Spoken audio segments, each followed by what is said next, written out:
Well, these days, interviewing for a job means that you may be up against dozens of qualified candidates, some of them even overqualified. So how do you make sure you stand out in the crowd to get that job?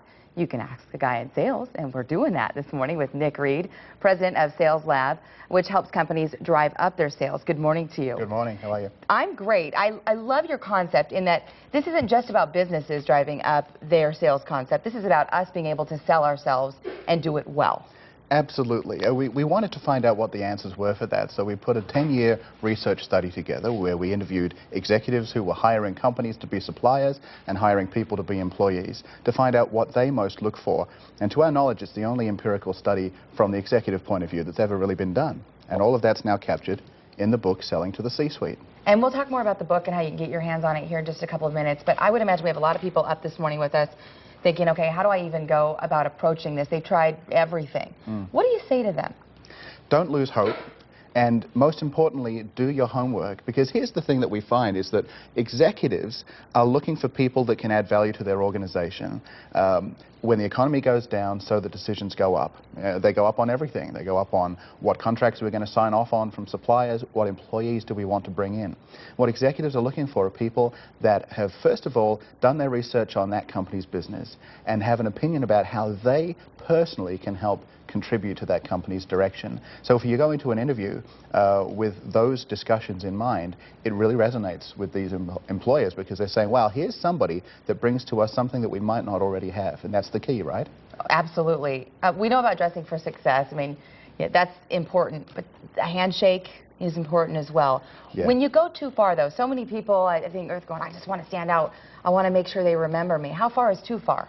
Well, I think you need to use common sense, and hopefully common sense is common, right? Sure. I mean, you have to know your audience, right? You sure do. So, you know, like you say, handshakes, firm, up and down. Eye contact. Eye contact, absolutely critical. A confident voice, being articulate. And also, you know, when executives say, what are your strengths and what are your weaknesses, you know, when they're employing people, many people will not anticipate that question, so they'll flubble around about, well, what are my weaknesses? Oh, I don't have any. It's really important to be credible, to say, well, you know, there are some things that I'm working on, I recognize them, and here's what they are, and here's what I'm doing to fix those. It makes you more genuine. You know, I'm glad that you said that, because so often it feels like it could be a trick question, but there's a way to put a positive spin on it. By the way, it's important, as we shared this with you, to show that you've done your homework. You said that. I think that a lot of people don't realize that they're actually interviewing the person who's interviewing them. It's a two-way interview. Yes, right? And that kind of makes you feel like you get some of your power back. If all you're doing is coming across as needy, and like maybe you've got you don't have options, then the employer will say, well, maybe this person isn't for us. But if you're saying, well, let me understand a little bit about your business. I noticed in the press this and that I've looked at. So they say, they've done their homework. And then you're asking smart questions about what's your position on where this is going in the marketplace, and what do you offer employees in terms of this or that. It's important to interview the interviewer back and show that you've prepared smart questions and that you're really, you know, contemplating this employer as one of several alternatives. Okay. Even if you don't have other alternatives. I guess it's my dad told me a long time ago that when you're out for an interview, it's sort of like dating. You're looking at this person going, would this be a great relationship, and would it be a two-way street? That's right, but like dating, you don't want them to know that they're the only fish in the pond. That's right. Okay. You got to make sure you still look desirable, you know? Yeah, but it's true. It sure is. Okay, so we talked about using that common sense, knowing your homework, doing all that, but also possibly knowing the answer to the question before you ask.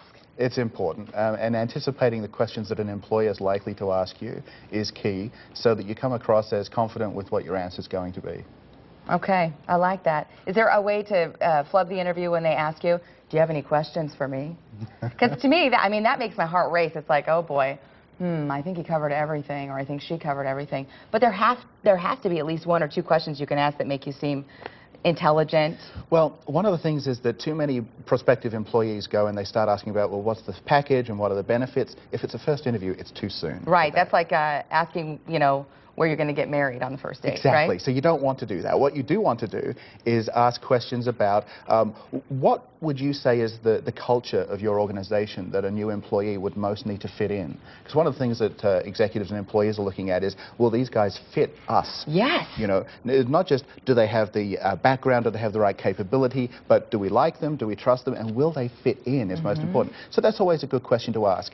What's an example of an employee that you employed in the last year who has hasn't made it this far. And that's a fair question. Exactly. You're not being nosy. Exactly. And what would be some of the reasons why they didn't make it? And what would you suggest to somebody coming in to integrate fast and make a quick contribution to the organization? They love this sort of questioning. So interview the interviewer and have preparations for asking these sorts of questions. Love it. All right. The book right there is called Selling to the C-Suite.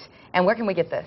You can get this in bookstores nationwide and on any of the online booksellers. Great. Thank you, Nick. Appreciate your time. Great pleasure. Thank you. I think it's also important to remember, Scott, that they want to hire you. They do. You know, I would imagine going through the hiring process, not a fun thing for employers, right? They want to get it done, get a good person in there, exactly. and get going. I remember I was between television jobs one time, and I was interviewing with Johnson & Johnson, which I got the job, but the guy says to me, "Are you ever going to get back into television? You don't want to do that?" And I'm like, "No." But when the offer comes, I'm out of here. That's awesome.